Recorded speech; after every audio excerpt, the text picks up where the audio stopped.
God have mercy upon us. Bonge la kama ofisi. Aujourd'hui aussi, c'est un autre jour. Wewe kijana, kuna sehemu hapa nimeona wewe ushawahi kwenda jela. Unaweza kunielekeza ni kitu gani kilichokufanya mpaka ukaenda jela? Na hiyo kuna kampuni moja hivi nilienda kuomba kazi, akanifanyia interview, afu mwisho wa siku akanyima kazi.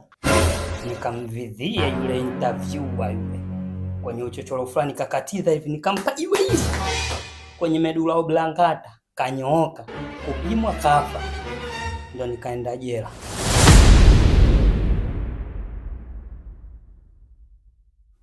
Jumatatu uanze kazi. Maufundi